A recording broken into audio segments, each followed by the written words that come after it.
is going on, everybody? Welcome back to another exciting episode of the Unlockables podcast, the story of video games, the people who play them, and the memories made along the way.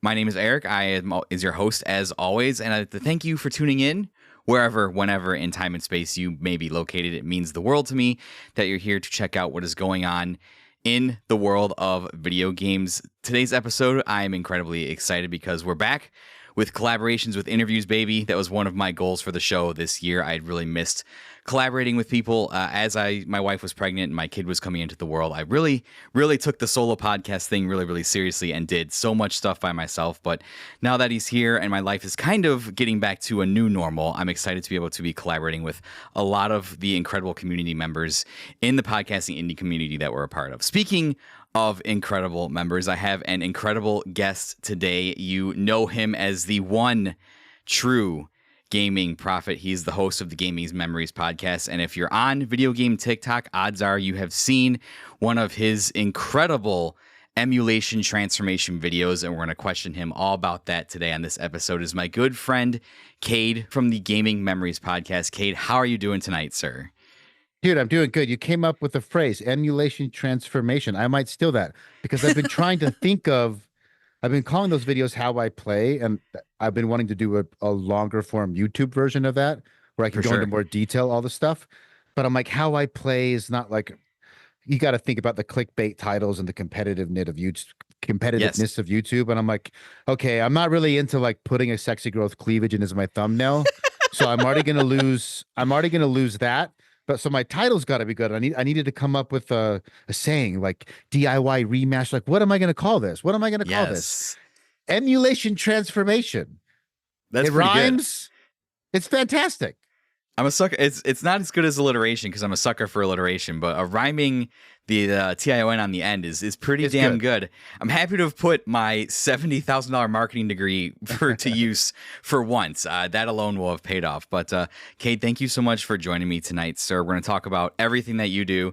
I have so many questions to ask you about all the stuff that you do with Gaming Memories and all the tinkering that you do, giving us the glorious sauce for some of those incredible videos that you produce. But first, I kind of like to break the ice, and I just kind of like to ask the people that come on the show, what have you been up to lately? What are you playing lately? The good thing about making gaming content as a lifelong gamer, sometimes people will run into this phenomena where gaming, you love it, but it doesn't quite hit the same.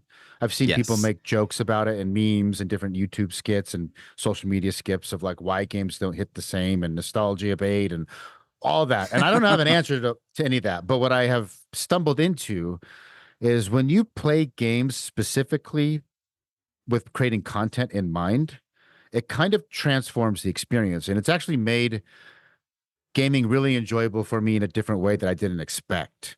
So the reason that's applicable to the question is everything I game currently is because I'm going to use it for some type of content.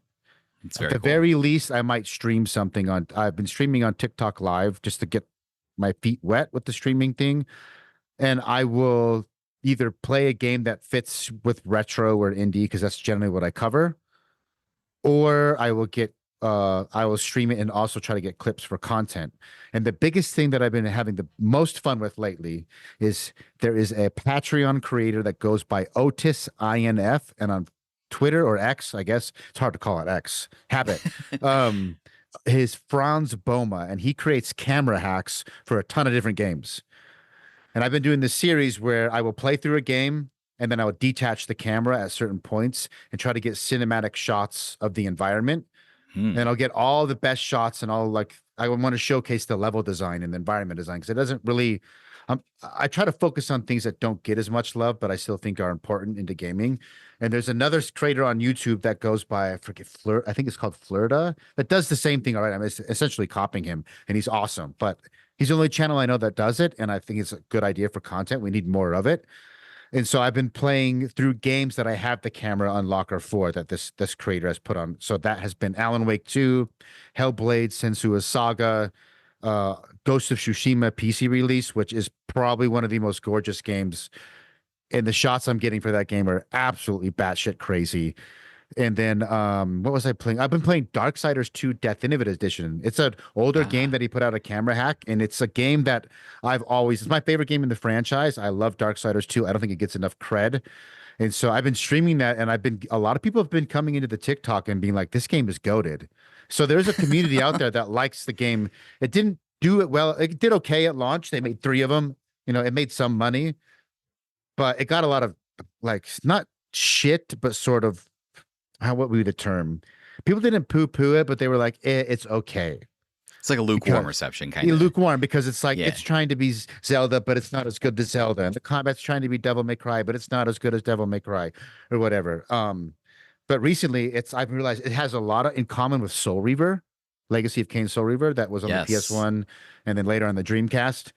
And the combat it's awesome. So I've been mainly playing Darksiders 2, these other games, and getting shots for cinematic shots. Alan Wake 2 was awesome. The environmental design and the sound design in that game is it's a shame that it was an epic exclusive, no physical, because I think that game would have sold way more. It's awesome. Anyway, I'm rambling. Those are the games I've been playing. They're all awesome. If you're interested in any of them, you should play it. I would definitely go check out that Alan Wake 2 video if anybody's listening, because I think I messaged you after that one and you were just like, hey, if you ever play it, like, let me know. I'll come on and talk about it. But I was going to ask, so that's the process by which you went through and captured all of the shots was getting that. Who's the creator again? And what was that Patreon so people could find it? Yeah, so the Patreon is, I don't know why he has different names. It's confusing. On Patreon, it's OTIF, OTIF, uh, Insef or something. It's like a foreign name. I don't know. And then on X, it's Franz Boma, FRANS space BOUMA. Awesome. And I think I'm like the $3 a month tier. I think it's worth it because he's consistently releasing new camera hacks, and sometimes they're old games. Like Darksiders 2 came out. I'm like, I love that game, and now I have a reason to replay it. I thought the art style was awesome, so I grabbed it. I already had it on Steam, downloaded it. His packs all work basically the same. So once you learn how to use his tools once, it's essentially the same experience for every game. And he also packages in. I'm sorry, I'm like nerding off. I don't know how deep you want to go into this, but Do go deep. That's why I I brought have you no on here. relation to this guy. I've never talked to him. I just legitimately like pay for his product, and I think it's fucking awesome. Can we say fucking on this podcast? Yeah, Okay. this is not for kids. It's fine. Okay. His shit is fucking awesome. He also will, depending on the game and the engine and some of the under the hood stuff that I probably don't understand, some of his packs will have more functionality than others. Like for example, Elden Ring has a increased LOD draw distance built into his little program that you inject into the game. So when you're getting shots or videos, you can click that. And for those, most of you probably know what an LOD is, but it's a level of detail map. So like in an open world game, if an object's really far away, it will load lower res textures because it's farther away. But you can basically force the game to load the higher res textures depending on the game and the engine. He'll pack that in. Elden Ring also gives you the ability to change the time of day in the sun. So if you have an awesome shot, I can scroll through all the time of day and weather settings and like find the one that looks the dopest for this environment. Stuff like that, right? So That's there's a lot of like amazing. you don't realize until you start playing around with it. He has built-in FOV. You can control the camera in like 6 degrees based on the like a regular pad with left two sticks and two shoulder buttons. And then there's like a button for smooth camera motion. If you hold down square, the camera moves slower. If you hit it down triangle, it moves faster. So like once you get good at controlling the camera, it's the same for every game. He just makes an awesome product if you mess with that type of stuff. And for Alan Wake 2, because you could like live in those environments and control the lighting and then listen to the sound. Well, like it made the game more intense for me because I spent more time in the environment and like appreciating the environment that they crafted. And that's a very like it's a survival horror, psychological thriller. It's all about the environment and mood. So I got to just like soak in it. And it's probably one of my favorite videos this style that I've made to date. Um, Yeah, yeah. like I said, it's an incredible video, and that just that gets my brain racing, because a lot of the times when we're going through games and we're playing stuff, like the level design and the environments are kind of like used to like shepherd us up from the path that the game wants us to go on. So to like be able to slow down and like detach that camera and like go around and just look at a lot of the times that stuff's like not an afterthought to like the average person, like just playing through a game, or somebody's just like, oh, I'm just, platinum trophy hunting, or I'm just, trying to run the game and play as many games this year as I possibly can. So Yeah. I think that's really crazy to just be able to like detach the camera and like really appreciate it. And I just by watching that video, I'm just like, God damn, like somebody had to go through and like make all of this detail and spend Mm-hmm. hours and hours and hours like designing all these things. Like this isn't just like shit that was like pulled off of stock and like put in a corner. Like the level of detail is like just absolutely incredible. So like that alone like got me thinking of just all the games. I'm just like, I need to run through this 'cause I need to play it. And like, what are we actually missing by having that kind of mentality? Because we want to get on to the next thing. Like that's absolutely crazy. I would recommend it. Like it's worth, even if you don't do it as much as I have, I think it's worth doing once, right? Pick a game, be like, just to try something new. I'm gonna play a game this way, and even if you don't use the shots or something, thinking through like I need to appreciate this environment and the aesthetics and the art that has gone into it. And speaking of what you said about individual assets, Alan Wake 2 in particular, you start noticing things like how often games reuse this, like, oh, there's some bottles over here, some junk in the corner. But once you start paying attention, you're like, oh, that's the same bottle and texture that this repeat over and over and over again. Yeah. Right.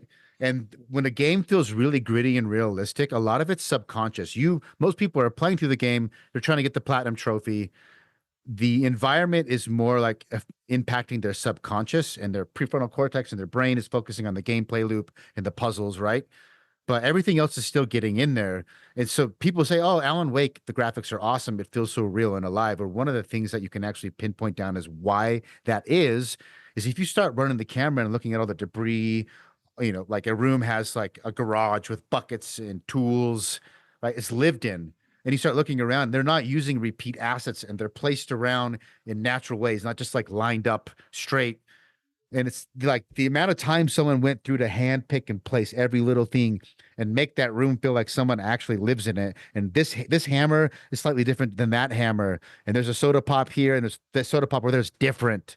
Or there's a crumble of them in the garbage can because that guy actually likes to drink this flavor of pop. Like little details that tie in to the character, like all that stuff adds up and makes a game feel more real, but consciously you don't understand all the work that goes into creating that until you kind of step back and start really paying attention. So it's made me appreciate games more. It's been really fun.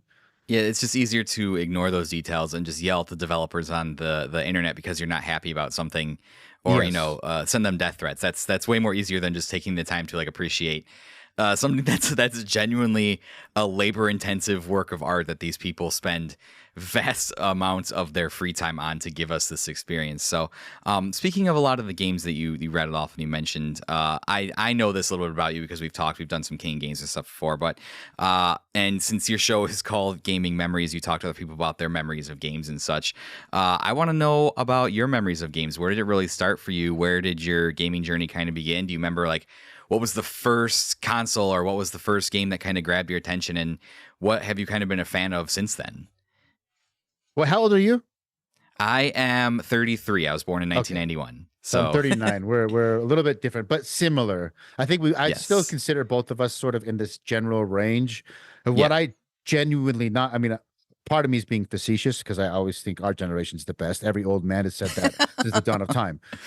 Part of me is also being genuine though, because if you look at gaming history, it's there's always like the one thing that changed everything, especially in the beginning. So you can look at certain bands. There were grunge bands before Nirvana, but Nirvana made grunge a thing, right? They're a seminal moment in history. And grunge and rock went on to evolve to a bunch of more stuff. Hmm. So I feel if you were to look back, one of the best candidates for that moment in gaming history is the NES. The NES, it seemed like you had the 2600 that came before it, which was very popular. We had the video game crash. Like video games were around and they were popular. But for the NES made consoles a thing. And when I was a kid, everyone called all video games Nintendo, like you call all tissues a Kleenex, right? Yes. It became, at least in North America, I can't speak for the whole world, but it became this like it's just this landmark in video game history. It So, and that was, was the especially first. especially when I was growing up too. Like my mom was always just like, "Oh, you can go play the Nintendo now," even though I Yes, had like a PlayStation and a yes. Nintendo, and yeah, it's just, "Oh, you can go play the Nintendo now."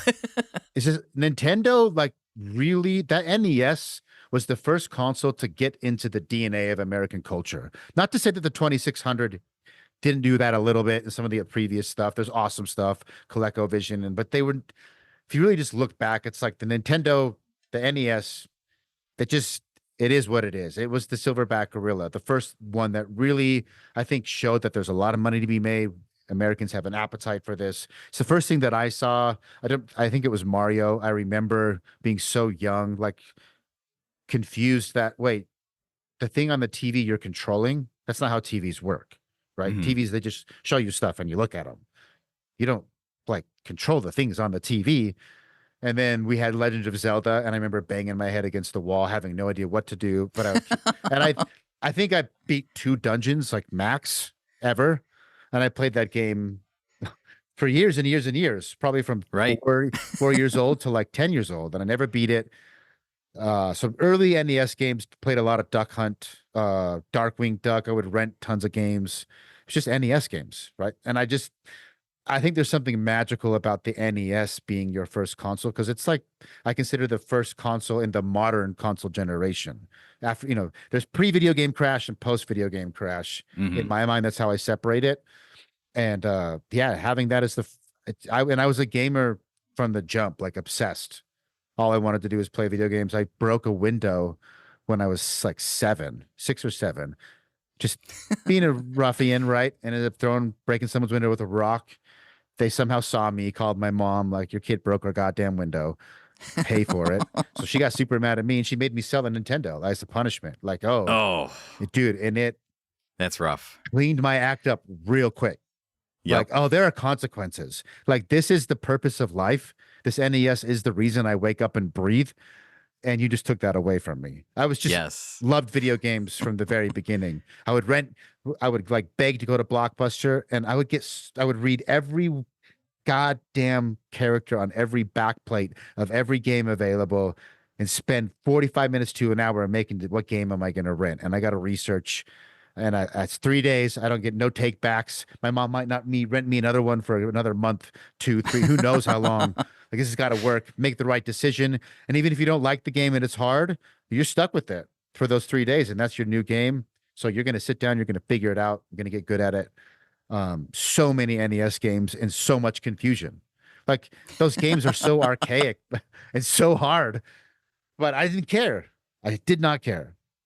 Yeah, I would say because there was a less established like rules of game design back then. Everyone was just kind of figuring it out until Miyamoto came along and put out something that was a really, really good example of a video game product. So I'm in the same boat as you, except a generation later. So I got my start with the Super Nintendo. So still Nintendo, but the Super Nintendo kind of like defines the lens through which I see all video games. And Super Mario World was the first game I ever played. And I very much had that same experience. You know, I'm watching like Power Rangers on TV or Ninja Turtles or all that stuff that was popular in the early 90s. And yeah, my dad comes home with it one day and plugs it in and hands me the controller and is like, you can move the guy on the TV. And I was just like, no way, like no way. That's not possible. It's the coolest thing. And then I kind of grew up in a magical time because all that stuff was kind of happening at once. I got the Super Nintendo kind of like middle of its life cycle, and then the PlayStation 1 came out. My dad brought one of those home. I had an N64, so I kind of had like all Yeah, that the stuff, like the greats. yeah, Yeah. the transition into the age of 3D. But I still really loved all the 16-bit games, and I didn't know any better. I just wanted to experience everything that I could, and it was pretty incredible. I want to ask you a little bit about the PS1 because I know from our conversations you're a big PS1 fan, especially all those JRPGs on there. So the PS1 super important for you. Am I correct? Yeah, my logo is a mix of the PS1 colors and the GameCube. I don't even like GameCube. I just thought it was catchy. But the PS1 Yes. stuff had to. No, I should not take that back. I like the GameCube. It is not like a seminal nostalgic console. It's a great console. I played a bunch of games on it. It's awesome, but it's not the one for me. However, the PS1, a lot of my branding is always built around the PS1. I use the PS1 fonts. My logo colors are the same orange gradient with the same gray. Is the Sony boot up screen. The sounds I make are usually like running the PS1 startup sound through some like synthesis and like building something out of the Lego blocks of. Hmm. So it's like it's central to all my branding. The cover art on my Instagram videos, same. I take the logo of the game I'm featuring, and behind it is the PS1 gradient from the Sony startup screen. Everything's Absolutely. built around the PS1. I love that goddamn console. It hit me at I think the most magical time for all media, no matter who you are, whether it's music, video games, film. There's something about like 10, 11 to like 15 where Yes. like the early childhood stuff has a lot of nostalgia, but it's that early teenage and late teenage, whatever you're into then becomes like the bedrock of your taste. And that's usually the nostalgia we're seeking when you play retro games. And so I can play almost anything on the PS1 and I will like it just because it just puts me back into that magical time, even subconsciously. I have an affinity for the wonkiness and the craziness of the graphics and the early 3D archaic shit. Like the camera controls on every game are terrible. The frame rates are all terrible. But that's what to me, it's right. And I will do a lot to make those games more modern. And people get mad at me. I get a lot of anger in the comments, like, that's not the way it was meant to be played. You're ruining the art, yada, yada. It's like, number one, if they didn't have the limitations of the PS1 and they had a PS5 at that time, would they make Silent Hill this way? Would they make it? No, they wouldn't make this way. They're dealing with the limitations of the hardware. So Right. the way it was meant to be played. It's the way it was meant to be played for you. Okay. There's no wrong way to play it. But even that, like people have such a strong affinity for those retro games. Like if you change that experience at all, and you play it like you'd be surprised at how many people get fucking angry like every day. And it's just I get it though, like that's their babies, right? Yeah.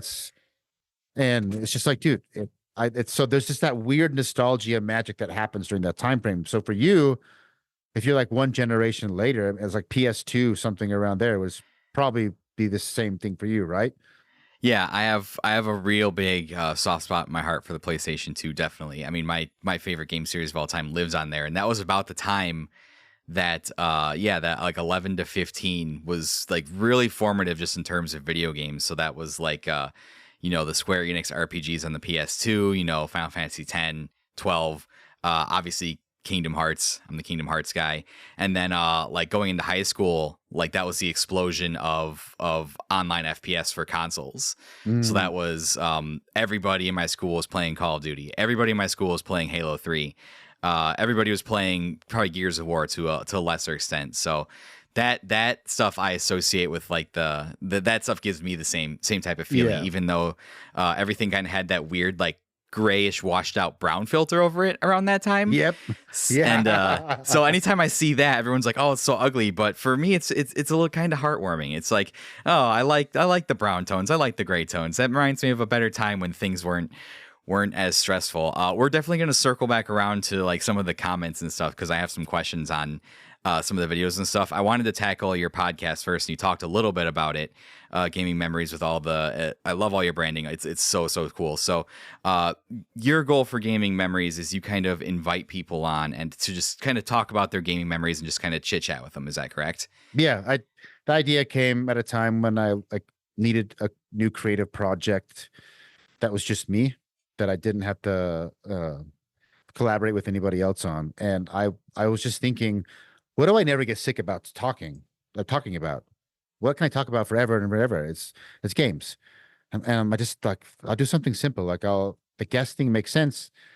I'll just invite people on that I think are interesting or friends, start with friends, and I'll just talk to people about the games that shaped them, like the games they liked growing up. Get to know somebody, but with the same system. Talked about video games and then whatever they do. So if they're a content creator, whatever they do, music, streaming, cosplay, whatever. I just started doing that, and that's it. That's as far as I planned. I didn't do any social media content. I had really no master plan. I was like, just bring people on, talk to them about video games. I just sort of kept doing it, and I'm still sort of doing it. And I'm just trying to work my way up the ladder of getting more and more creative and interesting people. So because of music and my background in music and doing my own tunes and networking, I keep getting like bigger and bigger musicians on, and I find that a lot of music producers, like a lot, if they're making electronic music, they're all gamers, like 90% of Oh, them. for sure. So For sure. that's been like a great like sub niche for me to get into. Then I do a lot of podcasters like yourself. You should come on. Podcasters are awesome. They already know how to record. They know how to talk. They're already into video games. They have a fan base. It's scratch my back, scratch your back. It's like great. I'll do a pod. Anytime a podcaster that's a gaming want to come on, like it's so easy. Let's do it. Promote each other. Talk about video games. It's always a good time. And then I'll bring on but who have I had? I've had a concept artist on. I've had a stunt, like a Hollywood stunt man. He's currently in the new Captain America, which everyone's saying sucks, but the stunts are good. Shout out to my buddy Todd at Kuma Films. Yeah, just different people that through my networking or I just kind of meet. I had the what's his name? Something Liam, not Liam Nielsen. That's the dude in the movies. Where are you? I'll come get you. You have my daughter. That would be crazy if you had him on. Liam, I'm so sorry, Liam, if you hear this. He's the corporate sponsorship manager for the for the Knights group. They're like an esports Oh yeah, group. I just listened to that episode like 2 days ago. Yep. So just like basically the most interesting people that I can get a hold of that I find the most interesting, then yeah, come on. You may have nothing to do with video games. I've had like I said, a stunt man. I've had a dude that just survived cancer. Come on. We talked about like Yeah. cancer and video gaming. And it's just, but I just always talk about games, the games that shape them. So that's most of it. And then every once in a while, I'll have someone like Chris from Retro Hangover, and we'll talk about like Final Fantasy 7, 8, and 9 in one episode. That's pretty rare. I listened to that one too. That was another great one. Yeah, I kind of took the same approach as you because I found that Unlockables is probably like my fourth or fifth podcast at this point, just trying to do something creative. Yeah.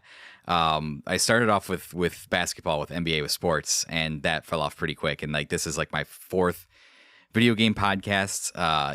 So many people, and no disrespect to anybody that does podcasts in these genres. Like so many people are like doing we'll play a game and review it, or we'll talk about the current news or anything like that. And I was just kind of like, I really wanted a different angle, and I wanted to talk to people about their memories because I feel like those things are important. Like I spent a large portion of my life, even though I played video games, like I was kind of put down because people were just like, oh, you're wasting time playing games, and like kind of delegitimize like the feelings of something that I really loved. So to be able to discover like a group of people that kind of shares that same thing is like, yeah, we love just talking about the memories of these things that we have played for basically our entire lives, I think is really important. I think it's really important too, especially for us, we're getting a little bit older, and I'll go on the TikTok and I'll scroll through like video game TikTok or Instagram reels and stuff, and I'll see a bunch of people making like these top 10 lists of video games, and it's all games that are like came out within like the last like 10 or 12 years,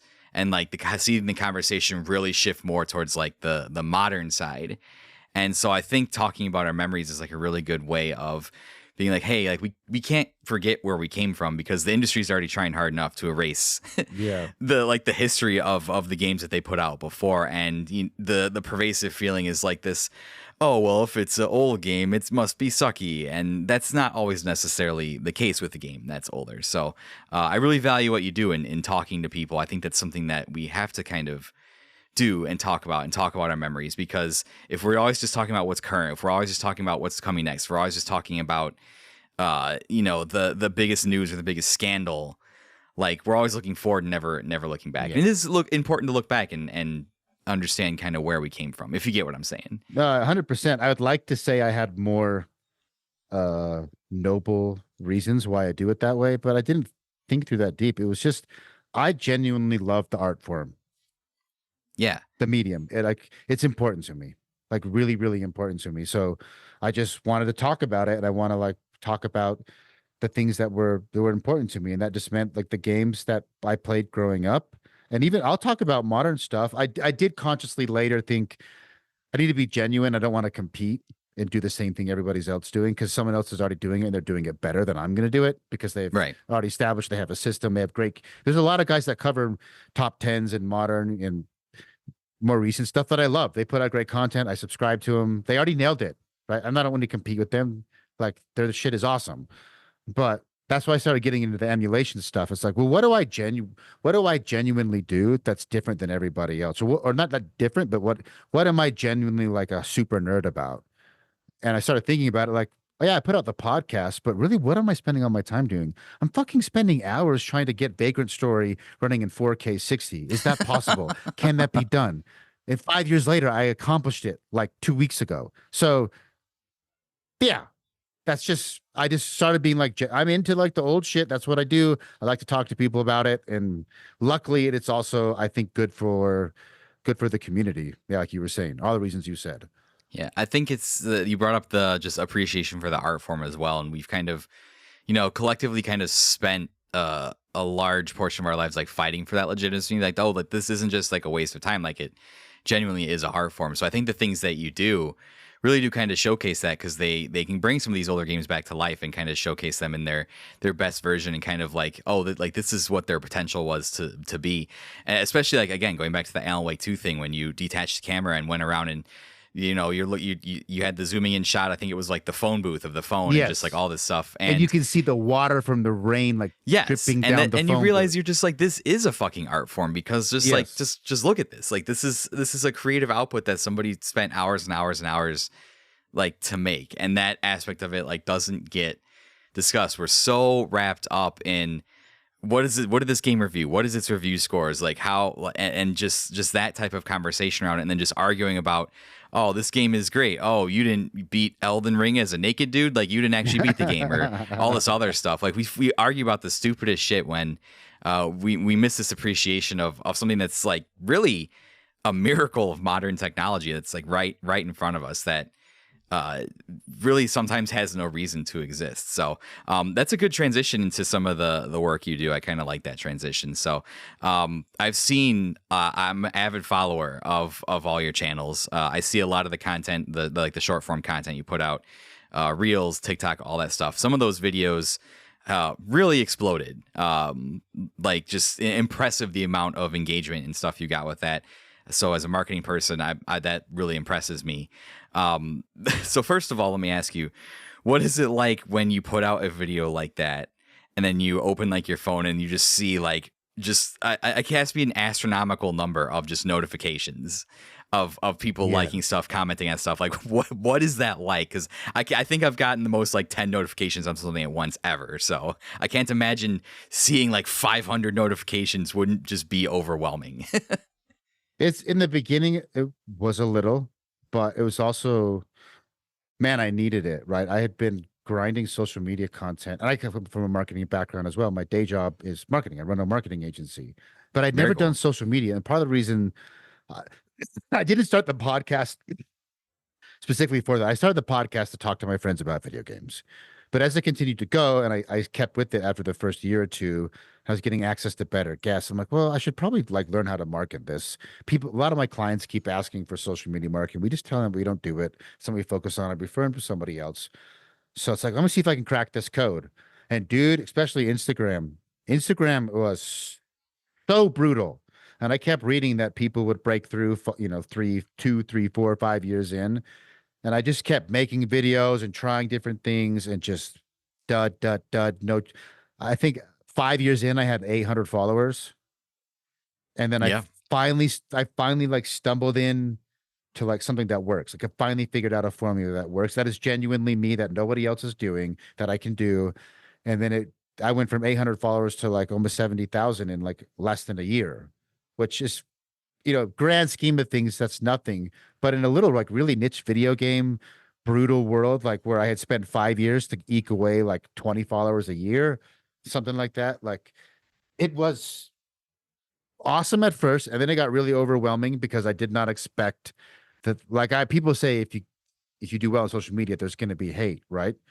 But I always thought it's like, yeah, it's probably like 5% of people. Most people are cool. Most people I meet in real life are cool. The trolls out there, they really got it. Can't be that many people. Oh my God. Like, oh my God. It's a lot of people. Dude, there is a lot of people that just hate life. Like, because I don't actually read comments on other stuff. Sometimes I will if I think they're going to be funny. So and a lot of times Instagram and all these different Reddit platforms, TikTok, they'll aggregate the comments based on popularity. So you're seeing all the good stuff at the top. And you'll see some rage bait shit because people said something crazy, but it's generally curated. When you're the creator and you're just seeing this shit come in, you realize there's so much hate that just gets buried that you don't see on other people's stuff, or it gets deleted. It gets automatically filtered out by like their filtering system. And yeah, so I was really surprised at how angry people would get at me over like increasing the resolution of an old game. And it's almost like they would take it as a personal attack to like, yeah, you're ruining their memories by doing this thing because that's not the way that they played it. and at the beginning there was a lot of people claiming that I was like, what's the word, by hand or manually like degrading the original footage to make the contrast between the settings seem greater. In fact, the first year, and I ended up putting out a couple of videos and they're still pinned on my channel. And once I put those videos up explaining like, no, this is what's going on. And for a while I just respond like, okay, I got to the point I just say like, okay, upload a video and show me. Upload a video. And people, Let's go on a podcast and record it live and show me how I'm doing it. Show me the right way to do it. And then I would just pin those comments. And after like a year, no one says it anymore. Like right. People got over it. It's like, dude, the game runs at like 300 by 200 resolution. Yeah. Right. And you're blowing it up to like 1920 by 1080 to fit your phone. And like, what do you like? Yes. You were playing it on a CRT TV back in the day. You'd never seen anything that was high res in your life. Like, go throw in an old movie in a VCR and put it on your new 4K OLED and tell me it doesn't look like dog shit. That's just the way this stuff happens, bro. So that was really frustrating. I took it personal and I made a couple like angry response videos and they did really, really well. So I thought like, oh, I should do more of these. So I did a couple more and I realized I don't want to be that guy. Like, you have to live in a place of like negativity, of constantly like trying to go to bat with the trolls. So I stopped and now I just focus on, I know for sure if I do an emulation, what did you call it? Emulation transformation. Like those do really well, but it's a 1 minute video, but it can take me like 7 to 8 hours to put it together. They're really time intensive. I'd love to do more of them, but they just take a lot of time, but they also do really well. So, right. Yeah. Well, I think the fact that they do well shows the quality of them. But yeah, if your plan is to just go to war with the trolls, that's a losing fight because there are always just more and more of them, no matter how many of them you strike them down. Yeah, I really like the one video in I think that you just are pretty much telling people it's like why your memory is shit. Yes, basically, and you talk about the stretching of the game, how you have to blow it up to fit TikTok, blow it up to fit the smartphone resolution, and just like. Even now, and it was even something I experienced last year when I played Super Mario RPG again for the first time in many years. And my memory of that game, the way it looked, wasn't as good as I remember because I was playing it on the flat LED screen of my laptop. Yes. And the game was designed for a CRT TV that had the scan lines in it, so that the way that they designed the pixels was to take advantage of like the spacing of the lines, and so it would look a lot better. And and I didn't really think about that until like I was watching your videos, and I was like, oh, like that really does kind of make sense. Not that everything that you play today, like I'm emulating stuff a lot more, especially as we do more stuff for like King of Games, especially as I want to play older stuff, just because. Trying to get older stuff on the market today is just way too expensive. And that's another subject I want to talk on. It's just the ethics of emulation because I think it's important.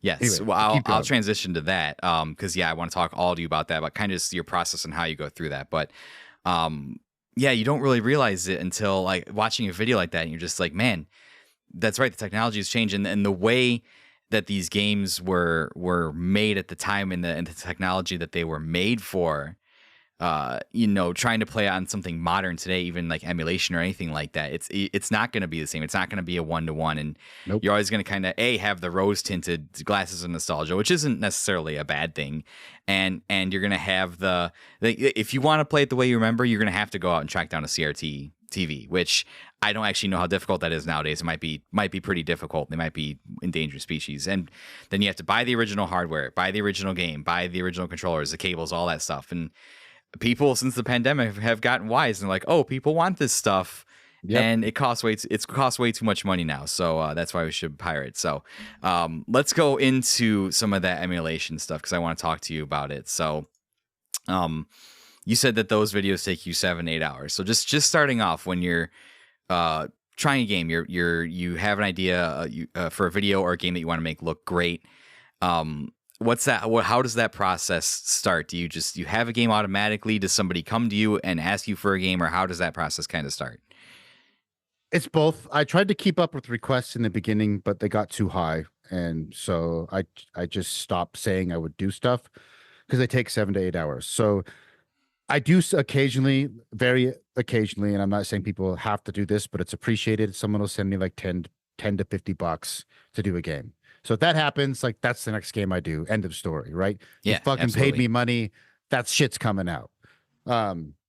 And I'll just go and research and find out like what can be done with that game. And that's fun sometimes. Like I got recently asked about MS Saga A New Dawn, which is a Gundam JRPG on PS2 that I had never heard of. That's I wild. feel like I'm pretty well versed in a lot of obscure shit, and I'd never heard of it. So I did a video on it because a guy, I forget his name, kudos to you, paid I think like $20, and the video's doing really well. It's still like going to this day. There's a lot of love out there for that game that I didn't even know existed, and it was fun to go through and like do a game I knew nothing about and figure out what can be done. But the process is like once a game is decided, and that's either someone requested it, someone paid for it, or there's some YouTube channels I'd recommend for those who are interested. I want to give some people a shout out because this is where I keep track of like new emulation emulation shit that's coming out, new mods, new hacks. So I want to give a shout out to a couple of these. Never talked to these people. They're just awesome. Emulators and Gameplay HD. It's a channel I've subscribed to. They have 13,800 subscribers. No Big Deal Space LA is another one. Constantly just like showcasing settings and texture packs as they come out for different games. Retro Crisis. Let's just go quick. I don't want to spend forever on this. Gaming. No. Just say those two. Those are the two that I look at the most. And what will happen is they're constantly posting, like if a new texture pack comes out for a game, they post like a 5 to 10 minute quick play of the first level with the settings so you can see what the game looks like. And they'll usually link to like, here's the new texture pack, here are my settings on the emulator. So it helps me figure out settings quick. Now everyone's PC is a little bit different. So I'll usually start with their recommended settings, but then I'm going to start tweaking and kind of seeing how it works on my system, what my system can do. Maybe there's options out there that they didn't feature. So first, if something comes out like I don't know, I don't even remember what my most recent one is. Like, okay, there's a Resident Evil Code Veronica one he posted recently. That's something I might look at and be like, dude, I haven't played Code Veronica in forever. Now they have an HD texture pack on it for the Dreamcast emulator. Okay, what can I do? Okay, let's see what I can do. And then I'll pick that. Then it's like I start experimenting. So I think the best example would be like if it's a PS1 game, there's like a set system.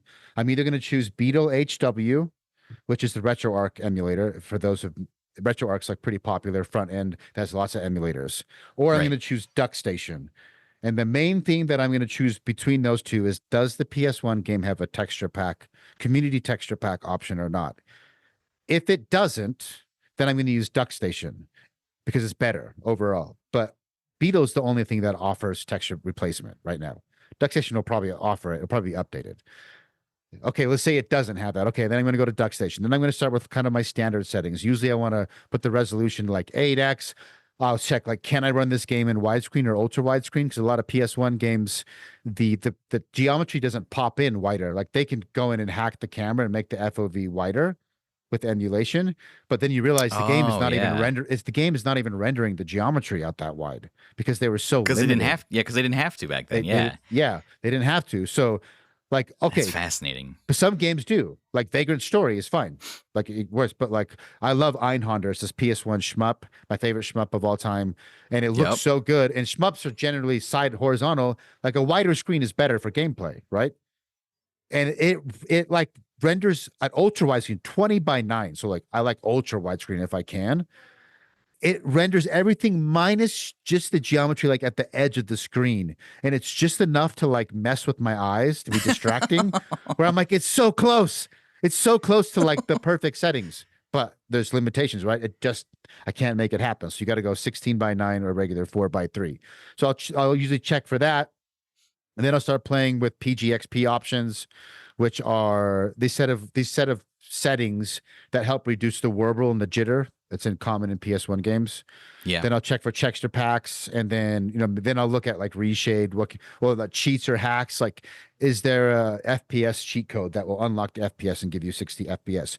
If you do get 60 FPS, does it break the game's logic? Is the game's logic tied to FPS? Does it speed the game up? Oh, there's no chat. Well, what if I overclock the CPU? Some games like Alien Resurrection is one of the few games on PlayStation 1 that if you overclock the CPU, it will run in 60 FPS. It won't mess with logic. Game logic's not tied to frames. Some games you overclock the CPU, the frame rate's locked. Like I was just messing with Ape Escape for King of Games. That frame rate is locked at 29.95. You can overclock the CPU to like 800%. Like 8 times faster PS1 CPU won't change how the game behaves. Most games, if you overclock the CPU, the game just speeds up. So like That makes sense. I Yeah. was checking like, okay, is there a way to get 60 FPS? Is there a hack? Can I overclock it? And the best thing that I found recently, it's kind of a fake 60 FPS, but I've been trying to find a solution for this so long because there's so few games that you can get at 60 FPS on the PS1 without speeding the game up.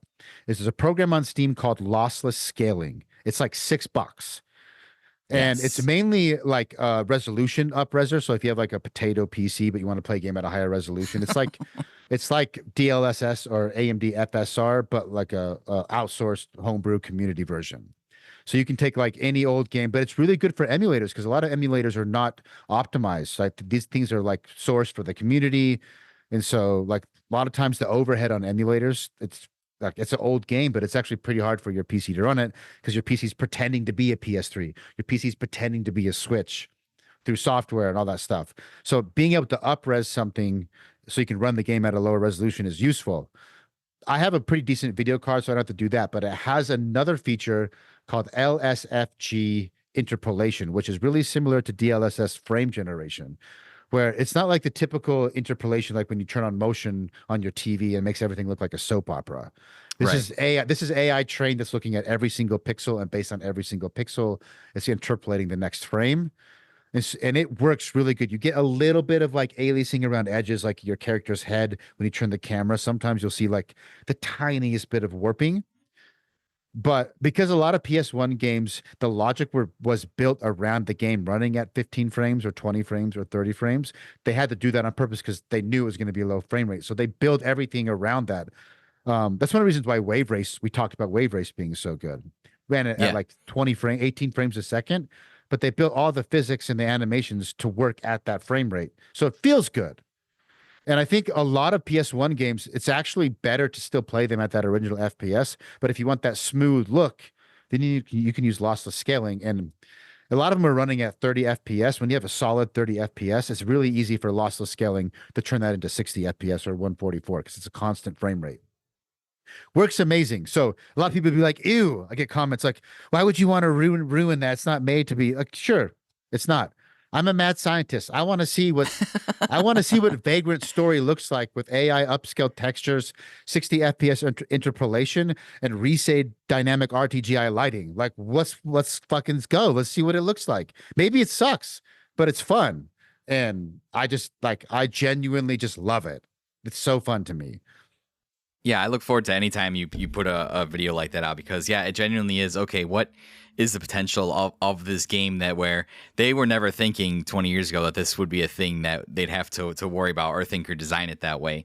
So you actually kind of went into one of my other points I was going to ask you too because I would have to assume that in a lot of those videos people probably don't appreciate the amount of work that goes into that because like you said you're playing with a lot of different settings so it's not just the case where you're just like slapping in a game and then just like you have like oh these are my default settings for that I always turn on for this stuff to look this good. You really have to dig in and kind of tinker with each thing that you go in and kind of make changes to, or if you're doing HE textures or stuff like that, you have to kind of Because it's not like a one size fits all for every game, correct? It's close. Like what's good about it, because a lot of times people say it's too much work, and I'm like, don't be scared. In the beginning, it is a lot of tinkering the settings, but once you learn, kind of like in general, I have settings that will like get me 80% of the way, 80% of the time for any PS1 game, right? And I know really the things I'm going to be tinkering with is, does this game have a texture pack? How does the PGXP work on this game? Can it do widescreen? Can I get 60 FPS? Like 4 variables. Whereas everything else, like I know what renderer I'm going to use. I know what resolution I'm going to use. I know like all the other settings are pretty much my control settings. Although sometimes there will be another thing that I'll look into, like with Mega Man Legends, games that I will sometimes remap the controls to have more Oh modern yeah. control scheme. So what I found out is if an FPS or a third person action game had strafe, that's awesome. So, like for example, Medal of Honor on the PlayStation 1 had strafe, but you used like the L and R button, and it wasn't like modern controls. But Oh if the yeah, game yeah. has strafe, you can remap the strafe to the right stick, like it would be in a modern game. So like I can play Medal of Honor on PlayStation 1, and it doesn't control exactly like Halo, like a dual analog shock or Alien Resurrection, because like the sensitivities weren't tuned for that, but the Yeah. functionality. And so it's like you're playing through Medal of Honor where you can turn and strafe and use dual joysticks. Makes the game really easy because you weren't Yeah. supposed to be able to be that dynamic when you play the game. It's really, really fun. Or Mega Man Legends, you can not turn the camera with the L and R, and you can actually map the fire button instead of to X to your trigger, so you're not moving your fingers off the thumb if you want. So that will be like a fifth variable depending on the game. Do I need to remap the controls for a better experience? And if so, what can I do? Some games are weird. Like there's this Psygnosis FPS, late PS1. Oh, I have to remember. You can edit this pause down because Psygnosis is a developer I love. For sure. Psygnosis FPS PS1. Why can't I remember it? Life Force Tenka. Never heard of this game. Like I missed it somehow and I love Psygnosis. They make this game, Life Force Tenka, and it has strafe, but for some reason, when you remap the strafe to the L and R stick, it doesn't work. I don't know why. That's weird. So there's a lot of frustrations where like you'll get a game like Life Force Tenka or Einhander, like so close to like what you would want from an actual remaster. Like I would want to play Einhander in ultra widescreen if they put out an official remaster. And I'm like 90% there, but I can't quite get it. Sometimes that's really frustrating because you're like, I'm so close to getting the experience I would want, but I'm limited and I'm not smart enough to do these hacks and stuff, right?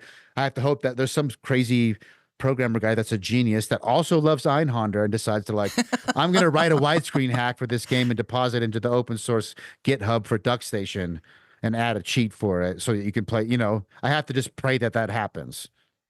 We have I have to say we have a little bit of hope for the Einhander remaster because there's actually a secret boss in Kingdom Hearts 3 related to Einhander. It's the Schwarzgeist that's in the gummy ship section. So Oh, they obviously put that in there as a nice little Easter egg. Maybe someone at Square Enix is thinking, hey, Einhander, let's do it. That'd be a perfect. oh my Seems like that'd God. be a Day perfect one like buy. hand. The Day things one would be a buy. perfect handheld. I'd love to have that Yeah. on like my Steam Deck or Switch or something. That'd be dope as fuck to have for sure. So and yeah, I agree with you too. So the one thing I am capable of doing, yes, is remapping controls, and I have an Xbox One controller that's made by Razer that I can plug into my games, and it has the 4 panels on the back that Oh, act as nice. extra buttons. Yes. So I can having those extra buttons on like older games and stuff, and having a joystick and stuff really makes those a lot more fun to play. But damn it, Kate, sometimes you're just ruining things by making things too modern. Like why Well, would you go and do that? Why would you go and do that, man? the Like, good come thing on. about emulation that I love about emulation is tweak it to your personal taste. Like, Right. I've been playing around with more CRT retro stuff. Like, okay, well, if I want to get that CRT experience, there's a whole world of CRT shaders of people trying to capture that as a shader that you can overlay on the game and get close to that. And that's really subjective. I've shared a few videos. My favorite CRT shaders on our YouTube channel by Retro Crisis. He has a download pack that works for RetroArch.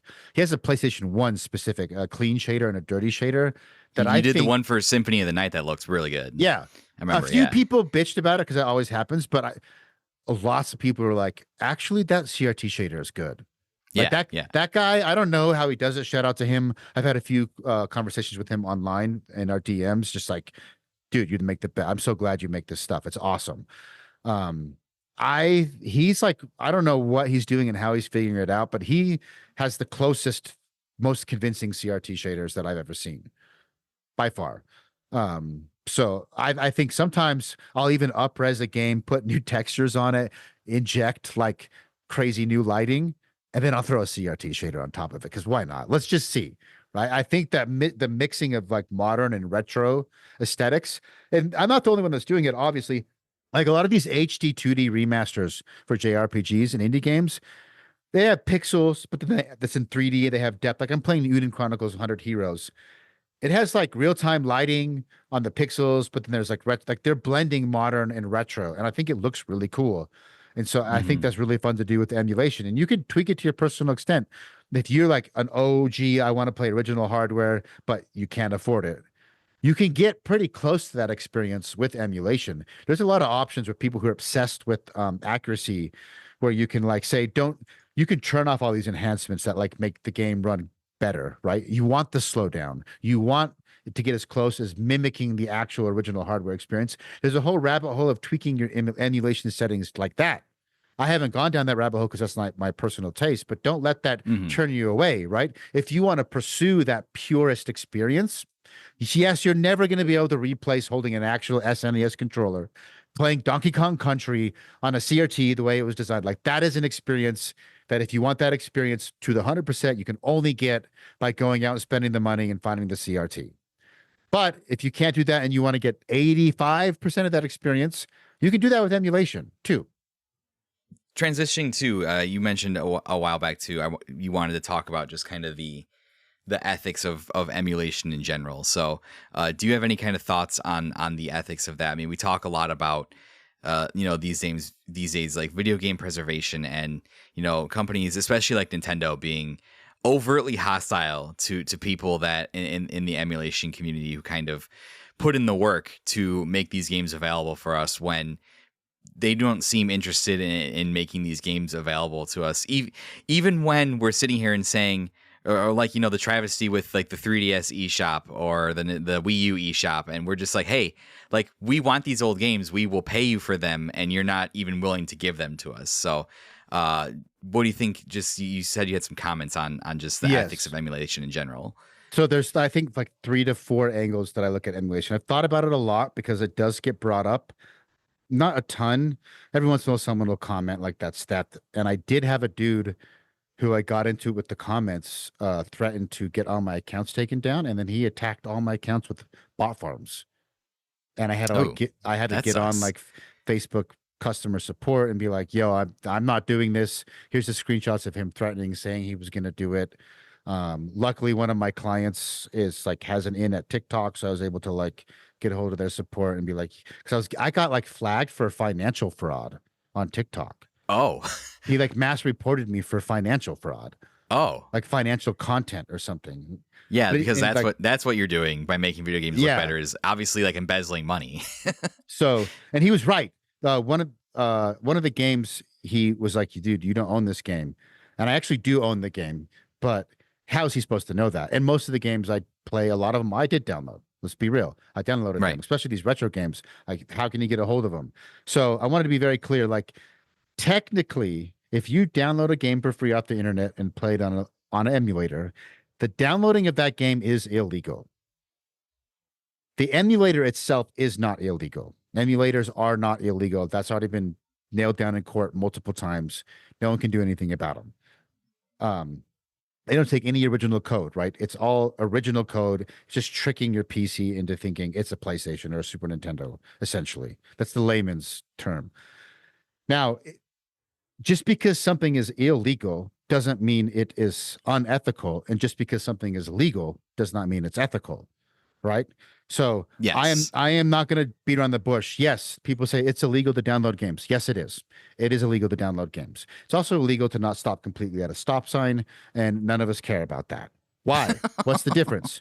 Because not stopping at a stop sign, you could argue you're endangering people, right? It is risky. You are putting other people's lives at danger, but realistically, you don't need to come to a complete stop to adequately check to see if it's safe to cross the street. You can check both ways, figure out if those cars are too far or too close away, and then make the decision and drive across the street without putting anyone into danger. Like humans can do that without coming to a complete stop. So that'd be the counter argument. You're not really putting, it's not that big of a deal. Okay, so the question is, who are you hurting and who are you potentially hurting if you download a game? Now there's different situations. If that game is commercially available, then I think that is ethically wrong. And I do that sometimes. I sometimes make ethically wrong mistakes. Sometimes that there'll be a pathway to like play Symphony. You can play Symphony of the Night on PS4 right now. Right. I don't want to play it on PS4. I want to play it on my PC. Right. And you don't have a PC version. So I'm going to download the original PlayStation version and play it on an emulator. I would argue that that is illegal, and you could make the argument, and I would concede that is unethical because there is a commercial pathway for me to go play it, but I just don't want to play it on that platform. Right. So that's a gray area where, like, if you wanted to say that's unethical, I'd be like, yeah, okay, fair point. I'm not perfect. Report me. Right. It's like, I still don't think it's that big of a deal, but I think I would accept the argument that's a little bit unethical. Now, to what you were saying about Nintendo and preservation, there's statistics out there that people will quote between 80 to 97% of all games are abandonware. There is no commercial pathway to get these games, most of them. Now, and a lot of them aren't even available physically. Like a lot of DOS games, there's not a secondhand market for DOS floppy disks like there is for Super Nintendo games, right? So if you want like an original DOS floppy disk of the original Doom 2 shareware, whatever, like that might actually be, I should take that back. There might be a bajillion of those out there because they printed so many of them. That might actually be easy to get a hold of, but you get what I'm trying to say. So there's a set of games that aren't commercially available, or sorry, that are not privately available on the secondhand market, and they're abandoned. I think those are cut and dry. There is nothing wrong. There's no one on eBay selling it, and there's no one that actually owns the software of the game or the rights selling it. There is no pathway for you to spend your money on this game. Go download it. No one gives a shit. I don't think you're doing anything unethical. Don't come at me. That is not unethical. I don't care who you are. Now, there's a little more gray area. Well, maybe the game doesn't exist commercially, right? Nintendo's not selling it. It's an old game, or maybe the publisher went out of business and whoever bought the rights doesn't care about it, right? There's no commercial pathway to buy the game, but there is someone like you or I that have a physical copy that we got from a garage sale or we inherited from the childhood that you could go on eBay and buy. Now, the question is, if let's say I just bought a copy of this because I think it's going to go up in value, Dragon Ball Z Budokai Tenkaichi 3. Yep. Sparking Zero coming out for sure. If you want to play this game, let's say you want to play it, and I'm the only guy on the internet selling it, and I want $500 for it. Do you ethically owe me $500 to play this game, or can you just download it? I wouldn't. I would say that probably charging $500 for it is unethical. Okay, as well. Let's say I bought it for $100 and I want to sell it for $120. I want to make $20. Do you owe me money? Did I make the game? Did I code the game? Am I involved in the development? Did I put any blood, sweat, and tears, or did I just happen to buy this or get a hold of it? Because I have a physical copy, can I lay claim ethically to your money for the experience of playing the game? That's true, but you could technically expand that argument to like just basically the entire like collectible market then, because that's all that gaming collecting is, and same thing with like trading cards and baseball cards and all that stuff. So similar type of thing. I thought about this extensively. Sorry to cut you off. Go ahead. Sorry. Yeah, cause that's what people do. It's like you buy packs of cards in the hopes that you get the cards that are worth the value, and then you go and you resell them for more money. But you didn't print that card, but you did purchase the card to begin with. So yes, yeah, like what is that? Yeah, that's actually a really good question. And the people who made the card got their money when it was bought the first time. That was the exchange of value, right? And what you do on the secondhand market, they don't lay claim to because now it's yours. I can buy this, like audio. I'm way into music shit, right? Retro music shit. I just bought a Moog Sub 37, and like those are really expensive, right? Someone bought it originally from Moog and paid the money. They had a value exchange with the manufacturer. The manufacturer said, I will give you this synthesizer in behalf of like $1,200. They made their value exchange. Now that synthesizer is hard to get a hold of now. Maybe he wants to sell to me for 1,800. Moog is not trying to lay any claim. You got to pay me a tax. You got to pay me. No, you bought my product. It's yours now, right? Right. Now, I think the argument is if you are one of those OG types that you are hell bent and you only want to play Dragon Ball Z Budokai Tenkaichi 3 on original hardware on a CRT, then yeah, you got to pay me because I actually have the physical disc, right? Right. But if you don't care about having that original experience and you want to just download the game, I do not think you are hurting me or taking away from anything because I can still sell this to somebody else that wants it, right? Right. There's a market for it. So if you decide, you know what, I don't care about playing it on original hardware, the original way it was meant to be played, and whoever, I don't know who published this, Funimation and Atari don't want my money for it. So I'm going to go download it. I also think that is not unethical. I do not think you owe me any money simply because I have a physical copy of the game. You owe me money if you want to play it on the physical copy. And if you were to steal that from me, come to my house and steal from me, then obviously, yes, that's stealing. Right? You're taking something away from me. But if you just download the game, you're not taking away from me. I still have this game and I can still sell it to somebody else. You're not taking any money or value out of my pocket. And because Atari and Funimation have decided they don't want your money for this game, I look at that as like rolling a stop sign. And then the third part is all right, yeah. And then obviously people do pirate. But yes, people say, well, emulation is used for piracy. Yep.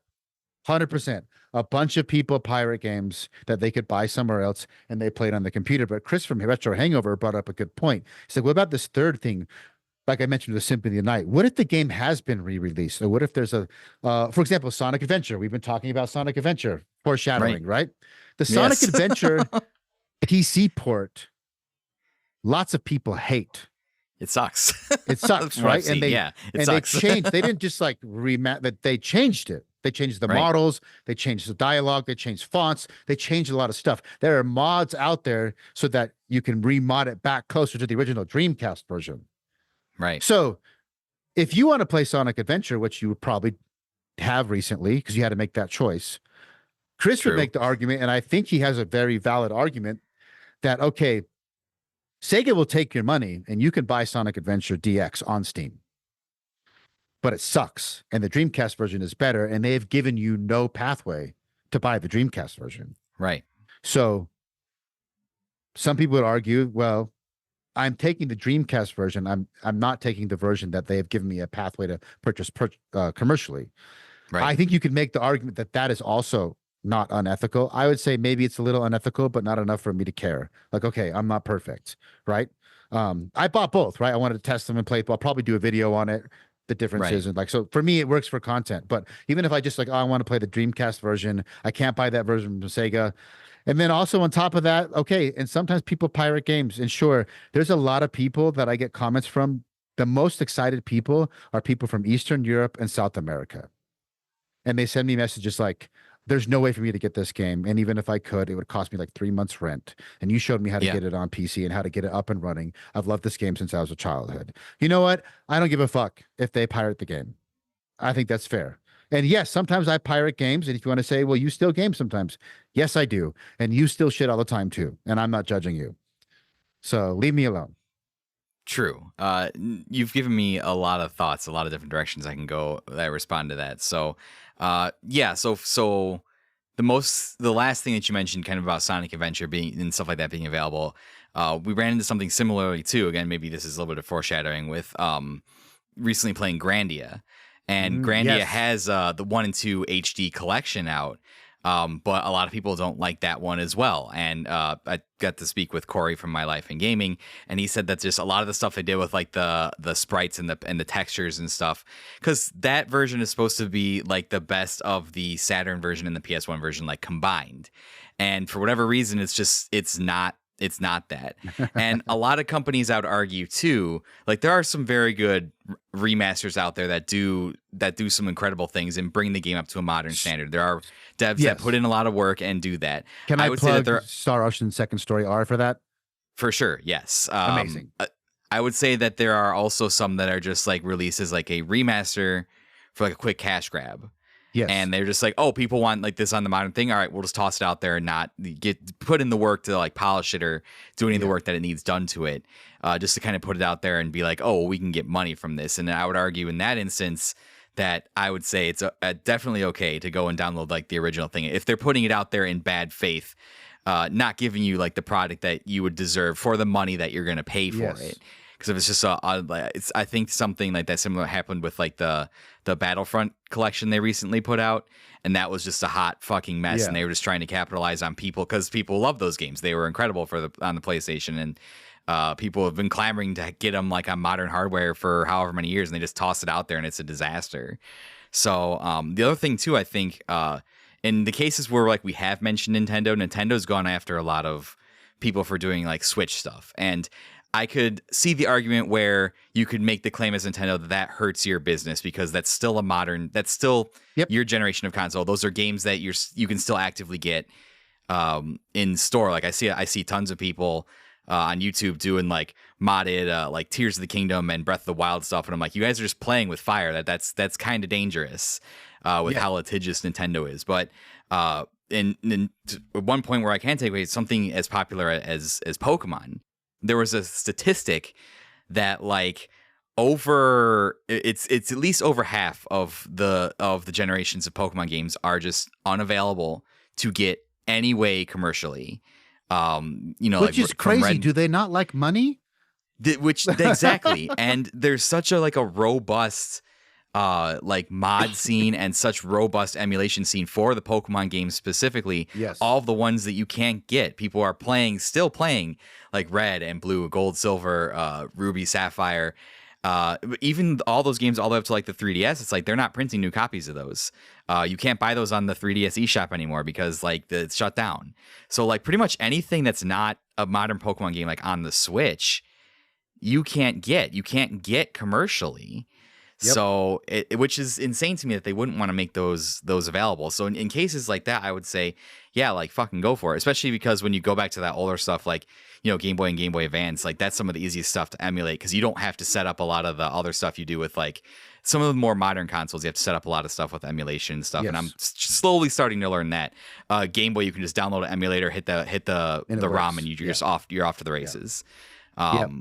So yeah, that blows my mind that like Pokemon of all things, like you're just a money-making machine. You wouldn't want to make your older games available. And that's just, like you said, that goes into like 80% of things are just unavailable to play. And then that's not even getting into this game of, oh yeah, the rights by this game from the 90s was bought by this company, which was bought by this company, which was bought by this company, which was bought by this giant conglomerate now. And it's a company that doesn't even exist anymore. So it's like those rights are just in a dark closet somewhere that nobody's doing anything with.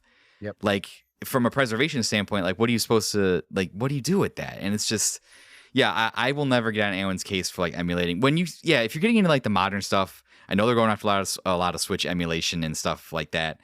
That's where I would caution you to be careful, for sure. I've never done Switch video. I've never done a Switch game. Never have. There's, like I said, there's a really, there's a robust shit out there. Trust me, yeah. I've been watching the videos. They're awesome. Yeah. There's some like crazy fucking like Breath of the Wild randomizers and stuff where I'm just like, this is like Nintendo's most popular game right now. Like you're really playing with personally, fire. But putting out as content is sketchy. You brought up a good point. So I want to recap. There's like different tiers. At the bottom of the tier where I think it's cut and dry, there's no ethical issues involved, is if the game is completely abandoned and the game is so rare, there's not even really a secondhand market for it.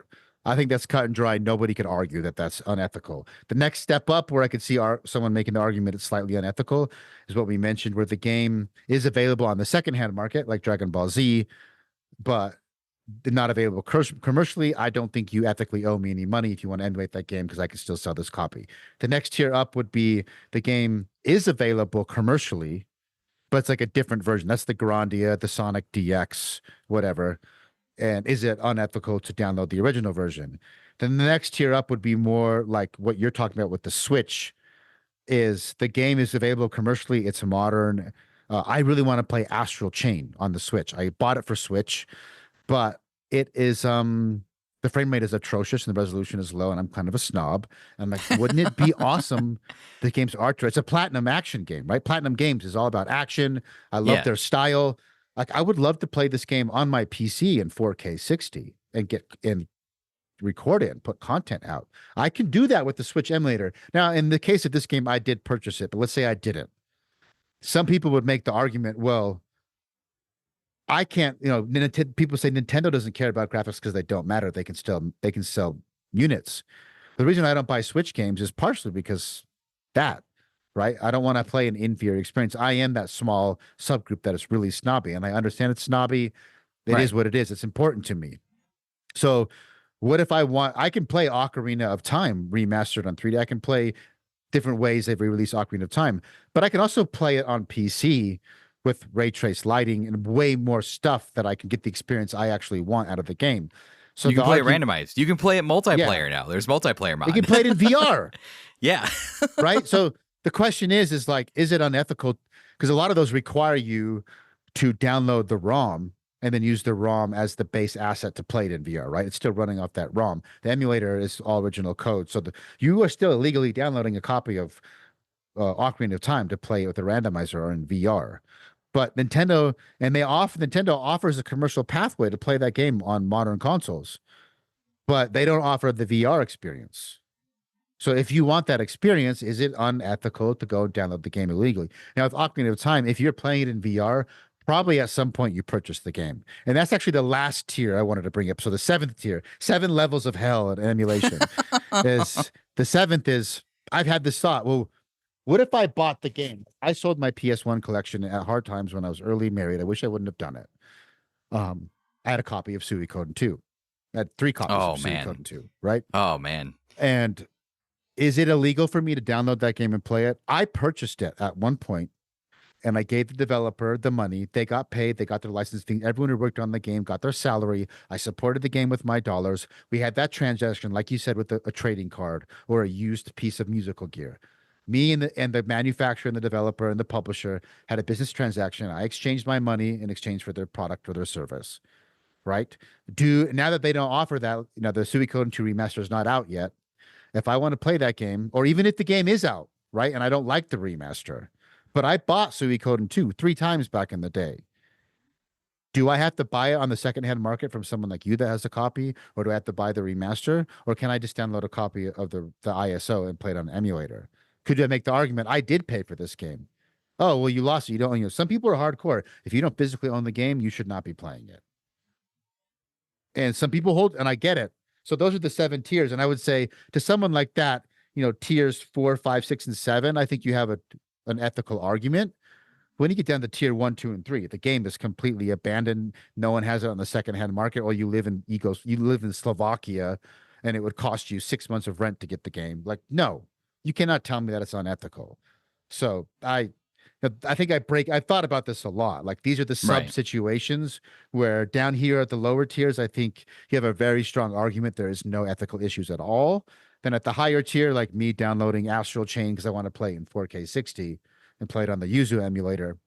Yeah, I do think you can make an argument that that's unethical, but I also want to play that game in 4K 60, so I'm going to do it. Right. I think that makes sense. I've never actually put as much thought into it as you've kind of broken it down there. And I would argue too that I think the intentions of the person putting out like the remaster or making the game available to be purchased commercially also kind of has a lot to do with some of that justification too. Like I can justify most of like saying, oh, I'll download most DS things because DS games are basically unavailable unless I purchase them from somebody else. And a lot of people too, if they want to experience that, even here in the States, might not have the capacity to be able to buy a copy of Suikoden 2, which I imagine is probably a decent collector's item now, and Yes. not probably the cheapest thing to try and own these days for sure. So it's interesting, but if it got to the point where Nintendo started doing things like, oh, we are going to go after take down Game Boy emulation and go after Pokemon Red ROMs and stuff like that. It's been like, that's a Game Boy game from 96. Like, come on. And you have not made it available for almost 20 something, almost 30 something years now. Yeah. Like what are you doing? Like seriously. And I think the emulation community, regardless of the gray ethical areas, kind of does the Lord's work in making sure these things are available, because otherwise they wouldn't be and we wouldn't know about them. And I don't want us to lose the history of Yeah. the things that people have worked on, because it's not just losing out on being able to play the game. Like when the credits roll on that game, there are people attached to that game, and if you're not able to experience that, you're not able to see who worked on it, and then those people are getting erased from the work that they did. Yep. And something that should be considered like an art form. And I think that's really tragic. Yeah. That it's just kind of treated like this commodity. Like, just imagine if they vaulted like the Mona Lisa and we're like, we're not gonna make it so anybody can see it, or unless you pay like the seasonal pass or whatever, which I guess that's a museum, so I guess the argument doesn't really work. But just imagine if they like withheld art from people, or withheld I mean, I guess the book argument doesn't really work either, because we're fucking at the point where we're banning books again. So I don't know what I'm trying to say. I Kate. think you made a good point, though. I think if you extrapolated that a little bit and thought about it more, the Mona Lisa analogy is at least useful to some practical sense, because the Mona Lisa is really popular. So that's like your Mario Brothers, right? You're probably Right. going to have a version of that. But if you're way into art history and you love Renaissance art, and there's some guy that got dwarfed, and he was not Da Vinci, he's not famous, but he's important part. Maybe he inspired Da Vinci. He's a precursor to Da Vinci or something, but no one cares about his art. And then it was just lost forever because no museums protected it. That's a tragedy. Right. And that's what video games are. The big dogs, your Marios and your Sonics, they're going to survive. They're going to be preserved in some way, shape, or form. But there's a PS1 game that Bill from My Life in Gaming, Bill Barber, he's awesome. He turned me on to this PS1 game called Kodelka, which is like a RPG survival horror mix. It's this Interesting. really weird game that's honestly, it's not the Mona Lisa, right? But it's a cool part of video game history where they tried to blend two things in a unique way. And it's a pretty rare gem on the PS1. I am glad that you can go and you can watch 4-hour retrospectives on YouTube about that game. And that's only possible because someone can emulate it. Right. Right. And they can create someone and all this content out there, and the people creating the emulators and creating the texture packs and the ROM hacks. We didn't even touch on fan translations. Oh my God. How many games that were Japan only that now we can play because people went out of their way and spent thousands of hours between a team of 5 people and did all the dialogue and the voiceover and translated all the menus and all the items so that we can. Then we have to download an illegal version of the game. Then we have to patch the fan translation. But now I can play. I've drawing a blank on this PS1 game, but there's a bunch of PS1 Japan only games that I've been tinkering with when I see news come out of these fan trends. Not Tokyo Tracer, Racer Lagoon, I think it's called Racing Lagoon. That's what I've been trying to think of. Racing Lagoon is a street racing RPG on PS1. It's a JRPG, but you race cars like Tokyo Drift. That's insane. And it was Japan only, and it's got this awesome what's that? It's like the wave race aesthetic, like neon wave, vaporwave. It's got like this vaporwave aesthetic to it. Awesome soundtrack. Really interesting overworld map. And then like your random battles are people challenge you to races on the streets of Tokyo. And then the camera switches to like a racing game. And then after you beat the race, it goes back to like a world map and you drive your little car. It's really awesome. It's unique. That wouldn't exist for anyone that doesn't speak Japanese, and you can only emulate. It's all the things we said. It's not commercially available. And as maybe the sub tier, the lowest level of hell is you can't even play this game in your language without emulating it. Right. So it's just, and to be able to play it, people had to put work into it for you to be able to play it and understand it. Yes. And so I try to credit anyone. I have a spreadsheet where I link all the resources. So if I cover a game and I got a texture pack, you can go to my link tree. There's a spreadsheet. You can find that game in there. You can find the link, and I'll always have the credit, the author and the person who made that pack or made that hack, link to their website or their social on the video game forum or something, because those people are going out and for free making it so we can essentially emulation transformation. We can DIY remaster. We can play Japan only games that without their basically free labor, we wouldn't be able to do it because the companies aren't going to do it for us. They don't think enough of us want to play it. There's not enough money in it, so they're not going to make an English translation of Racing Lagoon and release it in North America as a PS classic, right?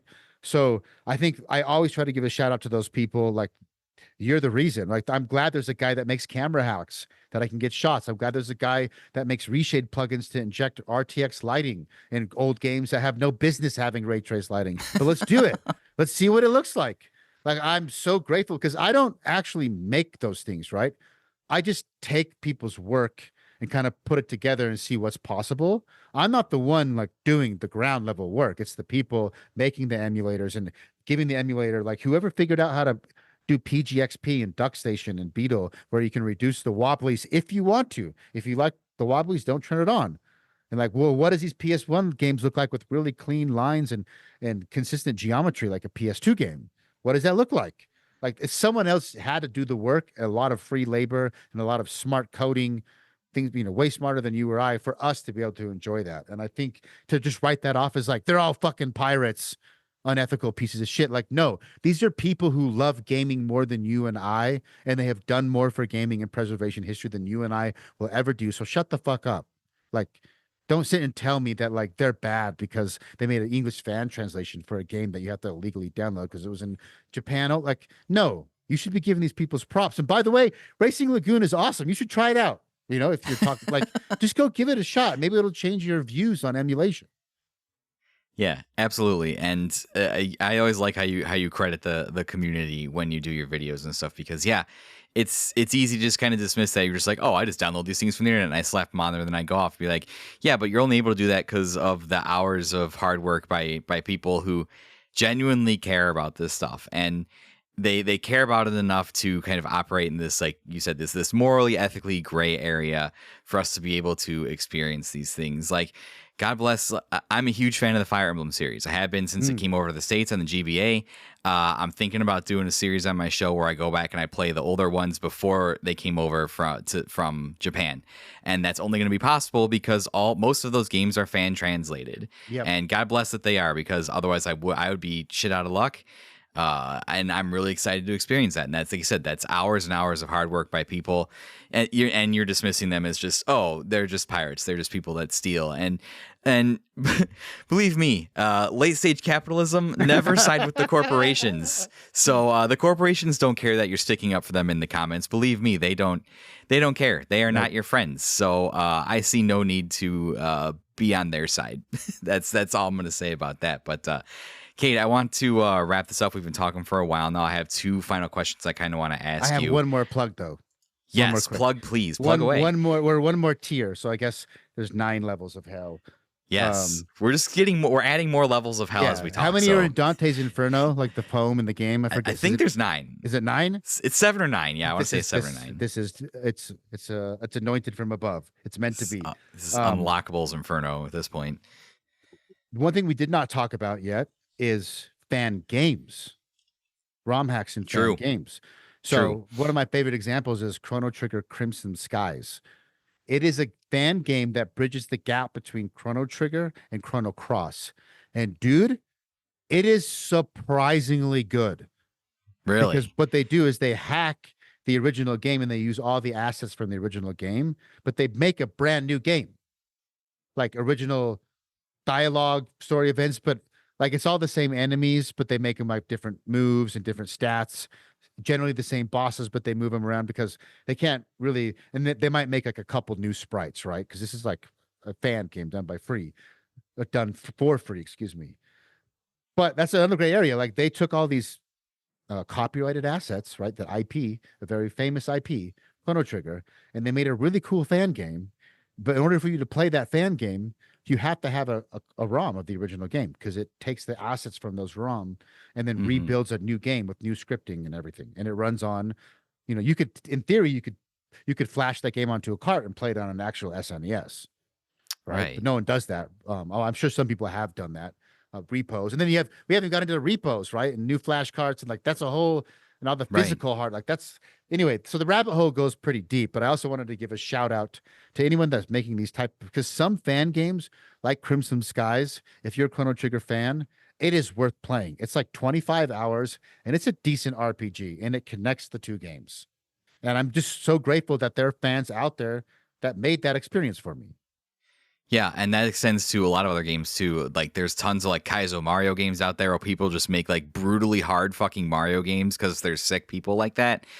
Same thing with Pokemon. Like people have basically deconstructed those older games and you can make and have made like these incredible, like pretty challenging. Like there's one version of like Fire Red that's like the hardest Pokemon game ever made, and it's just brutally challenging. I don't remember exactly what it's called.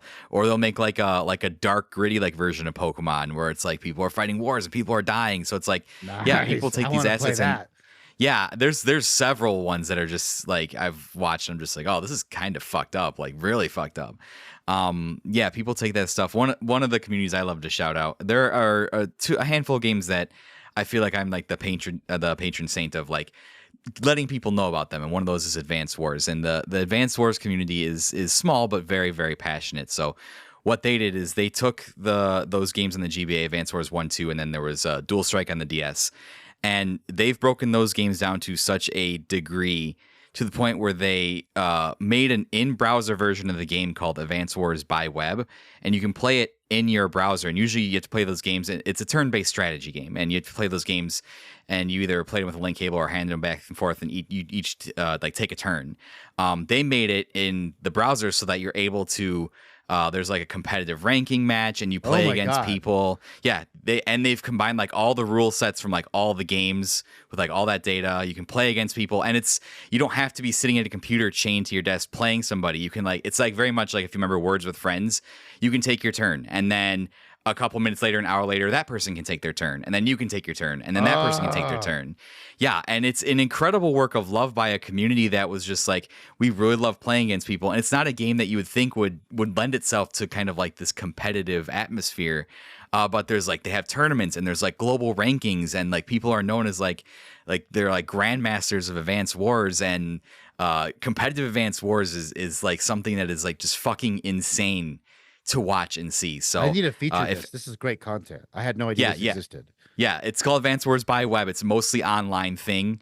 And you can just you can go and learn all about it and like all the COs are like put into tiers. Like they took this relatively simple strategy game for the GBA and turned it into like effectively like an esport. And it's insane. And it's an amazing work of love. Again, kind of more morally ethically gray area because now that the remaster came out for the Switch, it is technically commercially available once again, but they didn't do a lot of the things to the remaster that I really love the remaster because I'm just a casual player. I get my ass handed to me anytime I try to play anybody like seriously competitively.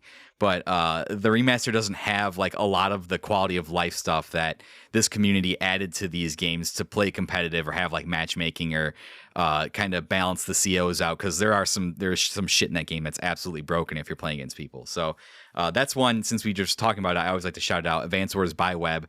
If you have any interest in like learning that shit, it's absolutely incredible. There's a very small but dedicated group of like YouTubers that make competitive Advanced Wars content, and it's so fascinating that I'll just watch it for hours at a time. So go and check that out. That's my one plug. But Kate, I wanted to ask you like a two-part question before we kind of left here. So you already kind of mentioned some stuff at the top, but if people wanted to kind of just start getting in and playing with some of the stuff that you do, what's the best way they can go about like learning that stuff?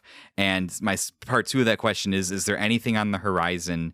Because I remember when we did the Wave Race episode for King of Games, you were talking about you were waiting for some guys to finish up some texture packs or stuff like that, and to be able to fully mod out that game. Is there anything on the horizon that you're kind of waiting for, keeping an eye on to kind of showcase in the future? I have So answers for both. So number one, two-parter. where should people start? I think the first thing you want to emulation can be really overwhelming, and I get a lot of comments where people say that's a lot of work. That sounds fun, but that's like intimidating to get into, right? It seems like a lot of settings, and it is in the beginning, but it's worth it. And to make that process a little bit easier, I think you start with picking one system that you have an affinity for, and finding one emulator, and being like, I'm just gonna try this because once the GUIs, the graphical user interfaces for all the emulators are going to be a little bit different, but Mm-hmm. the concepts of like troubleshooting an emulator, even from system to system, are going to they're going to have a lot of overlap. So if you learn one, you're halfway through the rest, right? So just pick one. Like if you love the GameCube, if you love the PS1, if you love the PS2, I'll just quickly run through like 8-bit, 16-bit stuff. I think RetroArch is your place to go. And like you mentioned with the Game Boy, there's a lot less you can do. There's a lot more limited. There's less options. You can basically pick your upscaling method and maybe some pixel filter or CRT filter, and then maybe a ROM hack or a patch for a fan translation. That's about as much as you're going to do for any 8 to 16-bit game. Once you get to the 32-bit games, your Sega Saturns, your PlayStations, your 3DOs, etc., emulation is going to start to become a little bit more complicated. And then PS2 era, like PCSX. So for PS1, I would say DuckStation, start there. For a Nintendo 64, I would say Project 64. It's a standalone, or maybe Mupen on RetroArch. For Sega Saturn, Yaba Shanshiro 2. And these are not the only ones. They're just the ones I would recommend. Just start here, depending on the game. Maybe you want to try a different one. What else is there for that era? 3DO, I can't even remember. That one's actually pretty not well. 3DO's tough. Good luck. That's advanced level emulation. Just don't even try if you're starting out. 3DO's your system. Good luck. It's going to be a rough ride. Saturn's the same way too. Saturn's very difficult. There's really only one good emulator, and my success rate on it is not super high. PS1 DuckStation is just about everything. When we get to PS2, your only option is PCSX2 or is it PSSX? I think it's PCSX2. I always get the two words flipped. That is the best and really only PS2 emulator you should bother yourself with. It plays 99% of games, are playable, it has a ton of options. If you learn that emulator, you're going to learn most of the concepts for any 3D emulation. Xbox, the original Xbox, like the OG, not Xbox One, emulation is not great, but Xbox 360, there's Xenia, and a lot of those Xbox games were backwards compatible with the 360, so you can play them on the 360 emulator. So that's where I would start there if you're looking into Xbox. PS3, RPCS3 is really the only one. Those are the ones that I mess with. The Dolphin for anything GameCube or Wii. Dolphin is the only thing you should bother with. Dolphin is the shit. It plays basically anything from GameCube and Wii. So I would pick one of those, start with a few games, wrap your mind around what it takes to emulate that game, what the options are. And then when you go to another emulator, you're going to find that a lot of those concepts are going to show up. A lot of that terminology is going to show up, but the GUI is going to be different. And then there'll be certain console specific things. So my advice would be pick something you have a strong natural affinity for that will motivate you through that learning curve, because you really want to play that old game and do some cool stuff with it. Once you get through that learning curve, I think you're more than halfway there. Very cool. And I can vouch for, I'm a very simple technology man at heart, so a lot of the stuff goes over my head, but and I was very intimidated on stuff like once we got past kind of 16-bit emulation and stuff like that. Super Nintendo, usually that's like really plug and play. You don't have to download too much extra stuff. But yeah, once I got into like DuckStation and PCSX2, and you have to kind of find the PS2 BIOS and all that kind of stuff, it gets a little bit more complicated, and that kind of kept me away from it for a long time. But just the nature of like hosting King of Games and having to play older stuff, I've gotten a lot more into it. And it feels really good just to kind of get that stuff working, and that kind of builds your confidence from there to the point where now I'm like, oh, like I got this working. I could figure some of this stuff out. So don't be discouraged. And one thing I found too is picking a game that like you're comfortable and familiar with, and a game that you want to see what you can do with it. One of your favorites, and see what you can do with it. So I'm currently playing around with, like you said, DuckStation, PCSX2, and I found a really good Dreamcast one called Redream. That's pretty interesting that I've been playing with that one. So I should do that. So Redream is awesome. There's another one called Flycast that supports textures. So oh, nice. Okay. I started with Redream. Redream is very it's an amazing polished product. I think I paid $6 for the premium one-time fee, $6 to get 4K on it. Oh, that's worth it. They deserve it. Yeah. And Redream is pretty much plug and play. And like speaking of Sonic Adventure, Redream has they will build in a lot of custom sheets.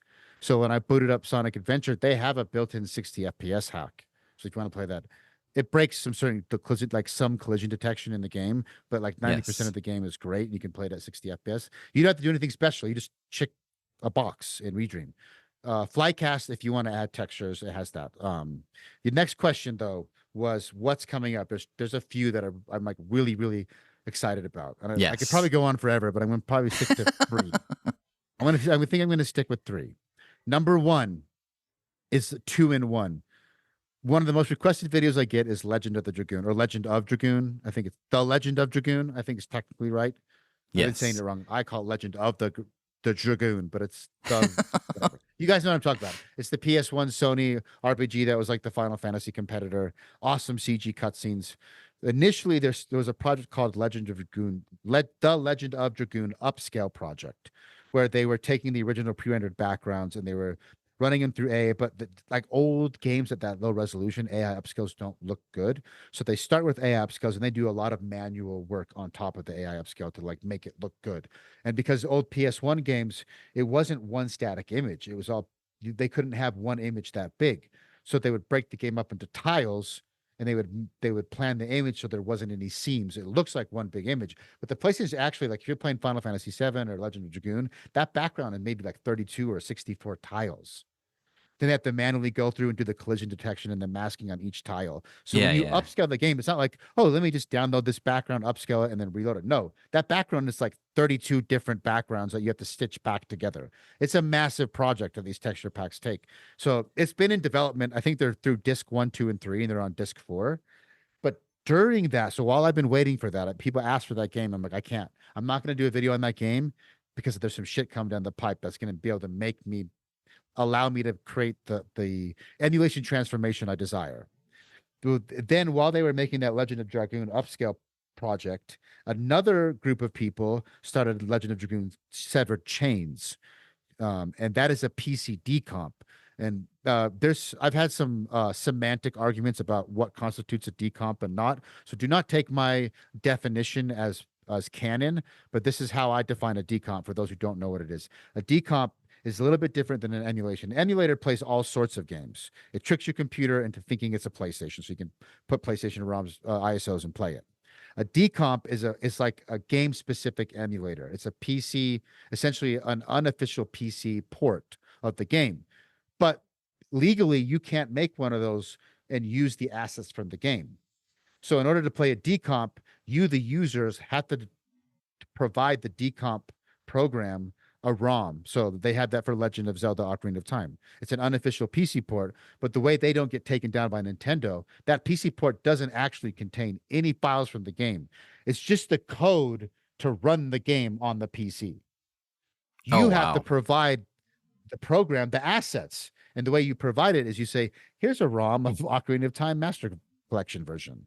And then it extracts all the assets and then compiles the program. And then now you're playing. So it's this weird middle ground. That's a decomp project. I think it's short for not decommissioned, but decompiled.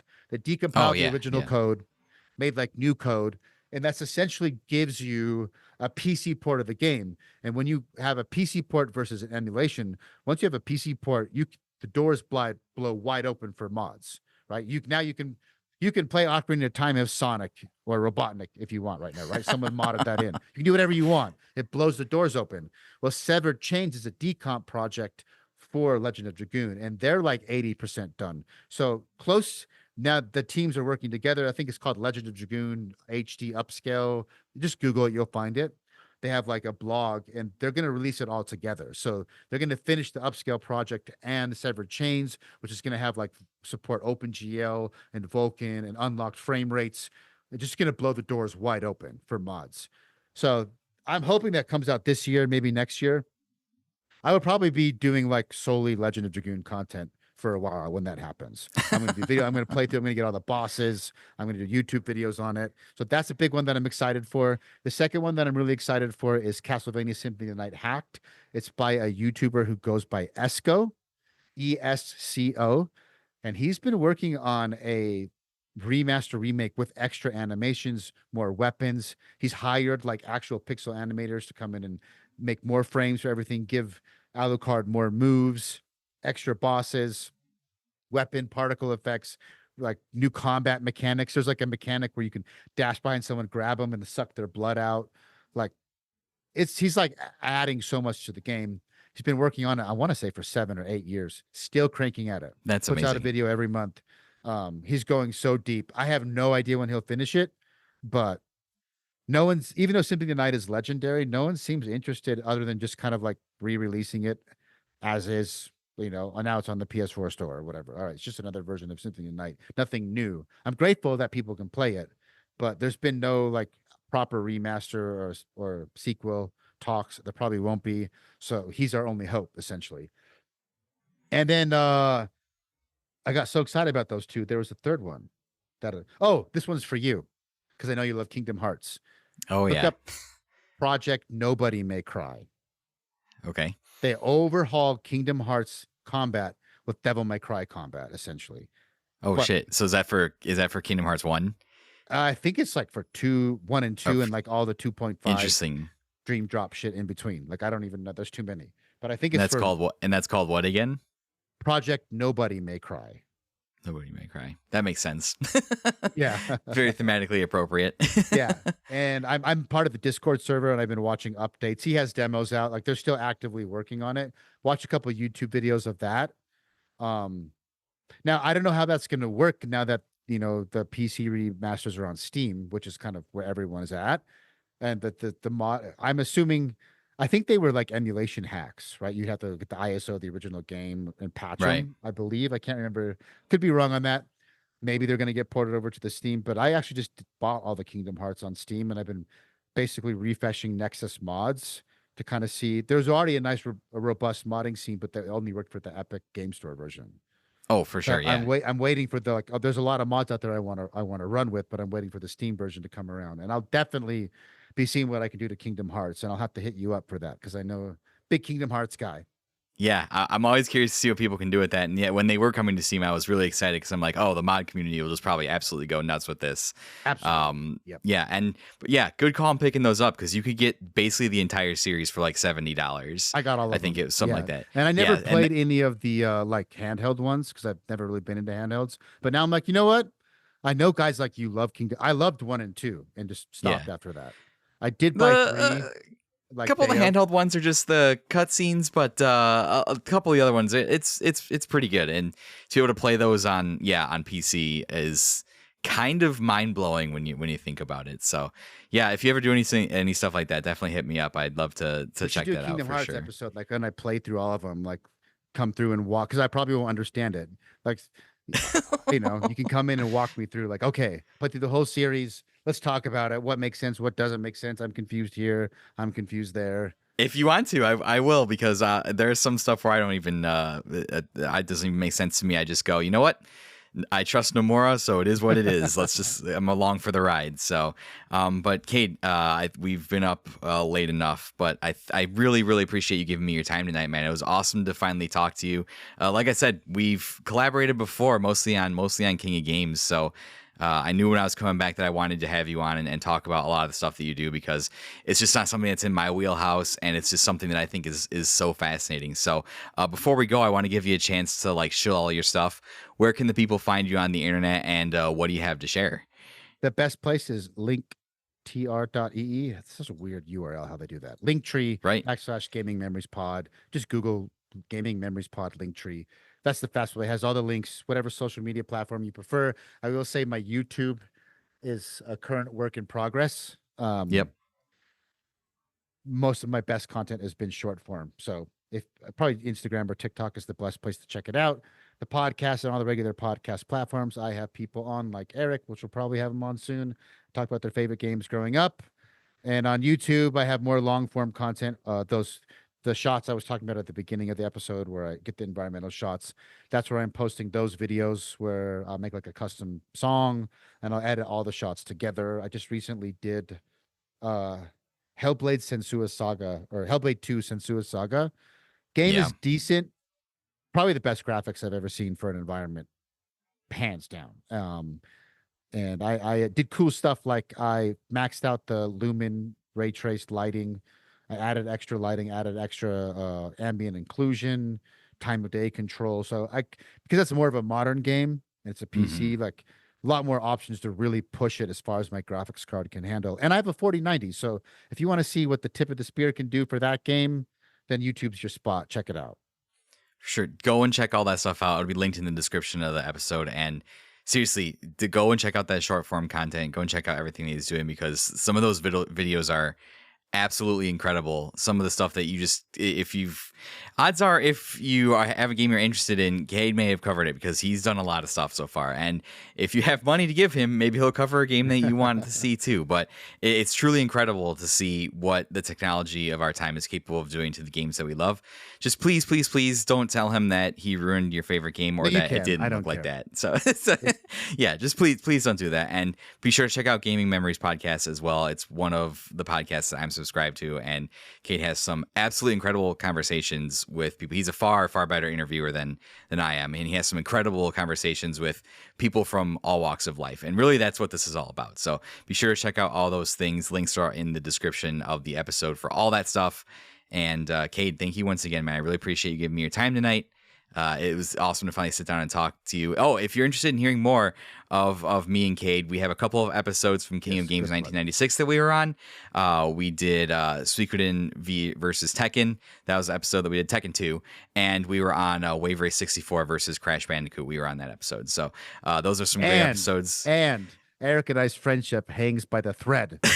Because we are going to be on an episode in the near future. I have no idea when it's going to come out. Yeah, be sure to check out that episode when it comes out. But for not Game Games 96, all those episodes should be out by the time this episode comes out. This comes out. Yeah. I will say myself, not to like brag, but that Suikoden Tekken 2 episode is probably one of my favorite episodes of the entire tournament. Not really anything to do with me. You and Chris completely carried that episode. So that was really kind of my first experience with hosting. And Chris was just like, "Yeah, we're gonna do Suikoden and Tekken 2." And I was like, "Oh, this is gonna be it. This is gonna be fun." So here's hoping that our sequel, we're running it back for King Games 99. Here's hoping that our sequel is just as exciting and maybe even more violent. But you'll have to tune into Retro Hangover to hear that. Yep. But as for me, as for Kade, as for the Unlockables, we're going to wrap it up tonight. And I'll just leave you guys with my customary closing words. It's not just the story of video games. It's the story of you. Everybody have a good day.